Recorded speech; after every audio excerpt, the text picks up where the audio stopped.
All right, here we go. For those of you who haven't read the blurb on the back of this book, Battle of the Linguist Mages, Scotto, may I read the back of the book?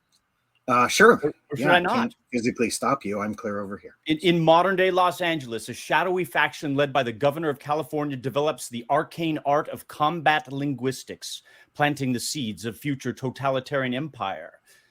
Isabel, the queen of the medieval rave-themed VR game Sparkle Dungeon. Her prowess in the game makes her an ideal candidate to learn the secrets of power morphemes, unnaturally dense units of meaning that warp perception when skillfully pronounced.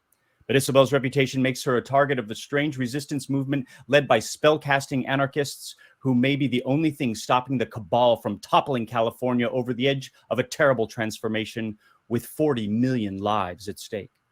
Time is short for Isabel to level up and choose a side because the cabal has attracted much bigger and weirder enemies than the anarchist resistance, emerging from dark and vicious dimensions of reality and heading straight for planet Earth.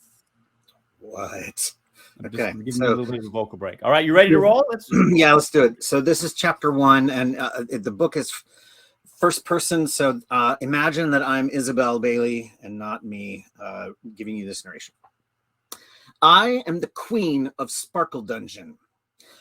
No, but seriously, that's my ranking on the leaderboard. Queen of Sparkle Dungeon, the finest player to ever set foot inside its glittering tunnels and cavernous cuddle pits. No one but me has ever played a perfect game of Sparkle Dungeon. I have done so 3 times, once while restricting myself to nothing more than a moonbeam kaleidoscope as a weapon. I was the first to meet the villainous boss, Sandpaper Slim, and defeat him and his highly irritating, especially against bare skin, minions. To this day, no one has ever finished Sparkle Dungeon 3, Mirror Ball and Chain faster than me. And one time, I beat Sparkle Dungeon 2, Glow Sticks and Gemstones, while running in a slow-ass emulator on Windows XP just to own the Sparkle Bros. Right now, I'm getting my ass seriously kicked. I'm in the midst of the final battle of Sparkle Dungeon 4, Assassins of Glitter. By my side is the sole surviving member of my raiding party, the Keeper of the Moonlight Prism. You might think I'd be worried, surrounded by, wait for it, Assassins of Glitter, with their villainous leader, Rhinestone Randall, lobbing glitter bombs at us from atop his tower of stolen Chicago house records, looking absolutely smashing in a gleaming metallic leisure suit and sporting a sparkling golden bouffant. You might think I'd be tired of dodging armor-piercing bedazzler rays and slashing my way through corrupted glam rockers who thought adding electronic beats to their back catalog would gain them relevance with the EDM festival crowd. But I want those stolen Chicago house records. I'm pretty sure some really good funk records are in that stack too. I bring out my electronic dance mace and start swinging, smacking assassins out of my way in time to the soundtrack, which is thumping along at an aggressive but not unpleasant 130 beats per minute. In my offhand, I'm periodically blasting holes in assassins with a kaleidoscope. In this game, kaleidoscopes are beam weapons, not toys. Next to me, the Keeper of the Moonlight Prism is wielding her namesake magic item, spraying concentrated moonlight all around us, which partially shields us from attacks and partially distracts our foes by lighting up the room with gorgeous, mesmerizing patterns that would look very pretty projected on the ceiling of a chill room. The assassins are still doing their share of damage despite our efforts. My diamond armor is cracked and chipped all over the place, and the Keeper's meteorite shield is in tatters. Could use a heal, she says. I have about 20 healing spells in my arsenal, most of which we used getting this far, but I do have one last trick up my sleeve on that front. I cast an uplifting encore spell, which gives us a nice fat hit point bonus and about 5 minutes of temporary boosts to all our stat pools, as well as changing the soundtrack to an excellent deep house cut I've got queued up for the occasion. That's the last one, I tell her.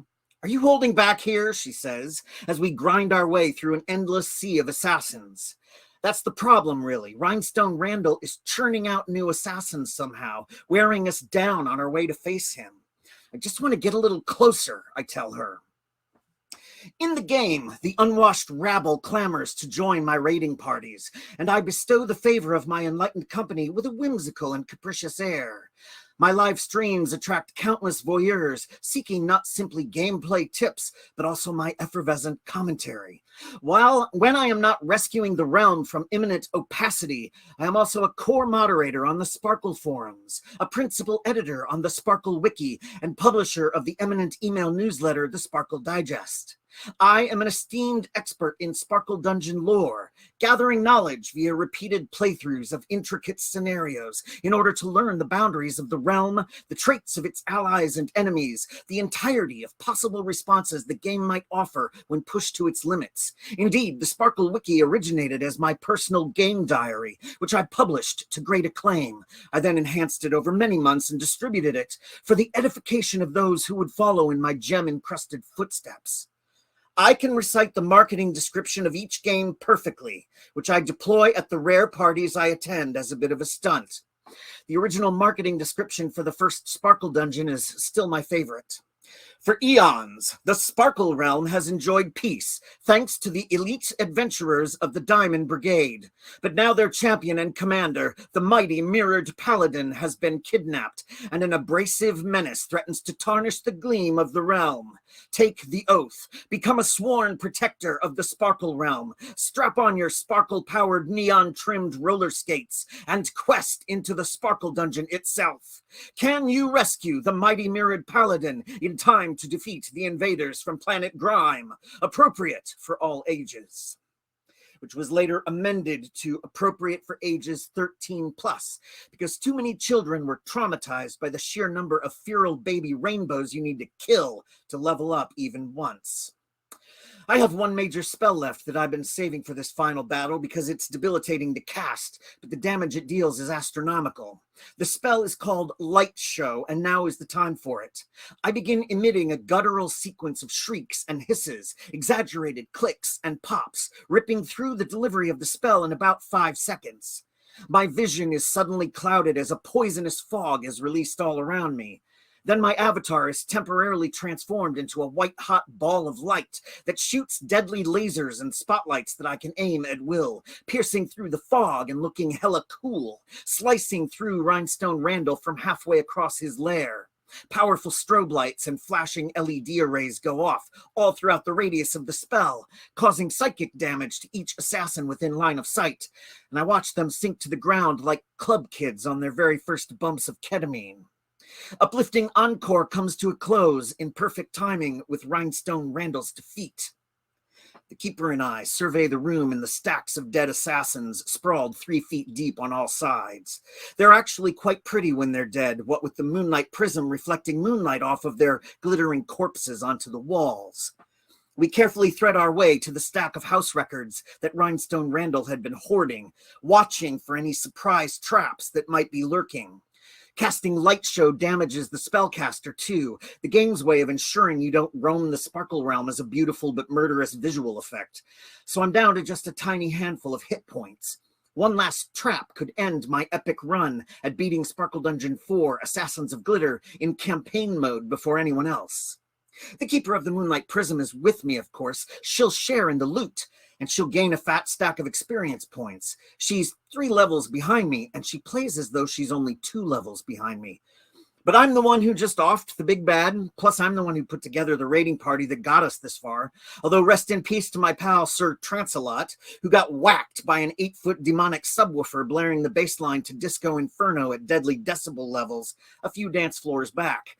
Didn't affect me, of course, because I had the entire Frankie Knuckles discography blasting in a 2-foot radius around my head at the time. This is possible because I'm multi-classed. I'm a formidable fighter, a powerful spellcaster, and an elite DJ with an epic record collection. And most importantly, I'm the one who found the map to Rhinestone Randall's Palace of Pomposity in the first place. It was disguised as liner notes in a series of bootleg albums purporting to be Jesse Saunders live sets from 1984, which, come on, give me a break. Sure, you were there, pal, but still. So I'm keenly excited to sift through the tower of house records that the final boss has accumulated during his reign of terror. As I approach, however, the records are revealed to be a mirage, disguising my true reward for being the first person to complete this game in campaign mode.